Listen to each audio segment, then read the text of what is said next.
Hello, glad to see you back. My name is Coralie. Welcome to the Beastie Club, where every show will learn something new. Do you like to learn new things? I sure do, and I bet you do too. Wouldn't it be cool to be able to fly? I wish I could fly, but humans can't fly. But our special guest today can. Hello, Coralie. And hello, fellow beasties. My name is Plume. It must be so cool to be able to fly.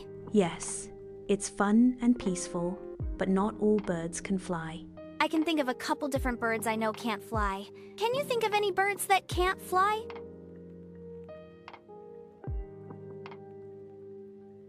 Did you pluck one or two from your brain?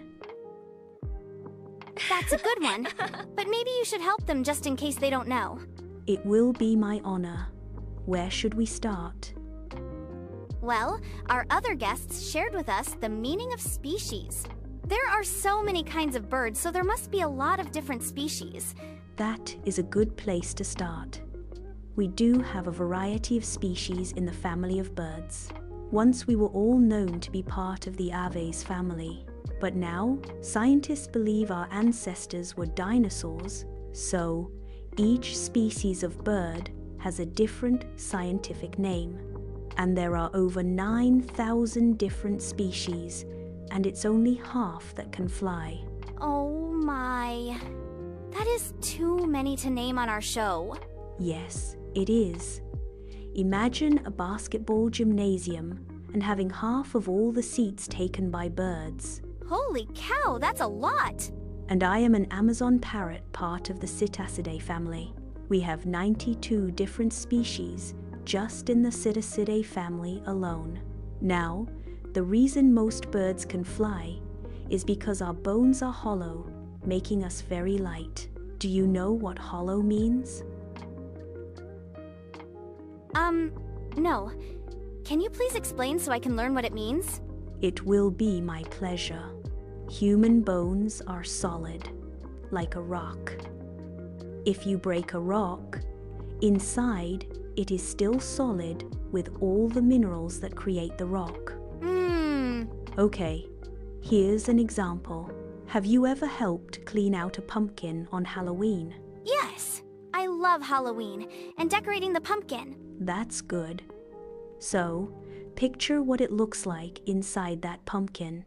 Okay, I think I can remember what it looks like. Good, I will help you. Inside the pumpkin is mostly hollow, which means there's not much inside it, except you will find stringy veins and some pumpkin seeds. Yes, I remember now. It's really slimy. Yes, and that's what the inside of birds' bones are like. Our bones being hollow is why they're so light, which allows us the ability to fly. But for the birds that can't fly, it's because their bones are solid like yours. There are many possible reasons why some birds evolved without the ability to fly. For example, ostriches or emus are just too big to fly, and penguins can't fly because they need the body mass to keep warm and be able to swim in the cold waters. You said your ancestors go all the way back to the dinosaurs? Yes, we are one of the few living animals that existed during the dinosaur days. That is amazing. We have learned the difference between wild and domesticated. Are there domesticated birds? Yes, of course. There are birds you can have as a pet. My species, the parrot, are very popular. And did you know your pillow could be filled with feathers from a bird? I never knew that. Birds also lay eggs. So, there are some eggs you eat, like chicken eggs. I do like eggs. Don't feel bad if you do. And it's okay if you like eating chickens and turkey too. They are good for you, and it is part of the cycle of life. It's sad sometimes to think about, though. Animals need other animals, and people need animals.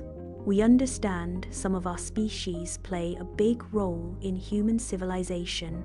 All animals just ask for one thing.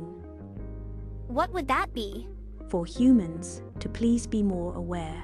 Sometimes humans don't take care of animals the way they should, nor do they take the precautions needed. And because of this, too many of my ancestors have gone extinct. What does extinct mean? It means a certain species no longer lives, and they cannot be found living anywhere on Earth anymore. Oh, that is very sad. What can we do? Everything should be treated with respect. For example, if you cut down a tree, then you should replant.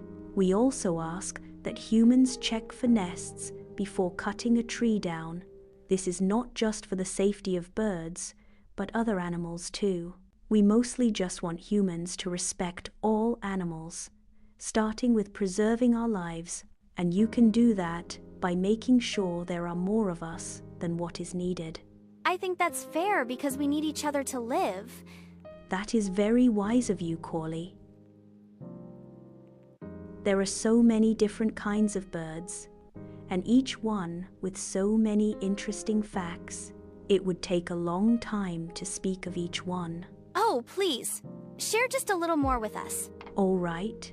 For instance, there is a bird called the sooty tern that can fly and never touch the ground for up to 3 years, or the eagle, who has the largest nest of birds, measuring over 9 feet. 3 years? That's my whole life. And how big is 9 feet? 9 feet is wider than your parents' car. Oh my!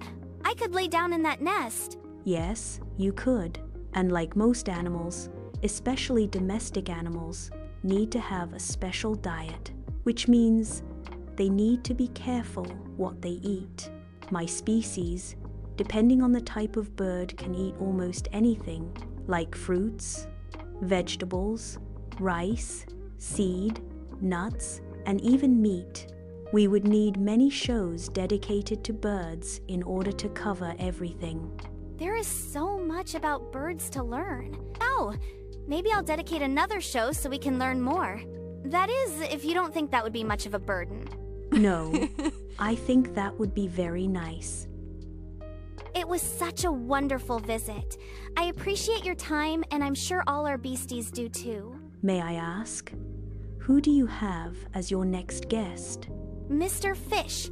Ooh, some of my bigger ancestors would love him. Oh my, they would, wouldn't they? Well, it's time for us to say goodbye, my beastie friends. I do hope you learned something new today. And don't forget, books are a great way to learn more. There is so much to learn about birds. And I hope to see you next time. And remember to always be kind to animals. Hey, have a wonderful beastie day. Goodbye. Catch ya on a flyby, little beasties.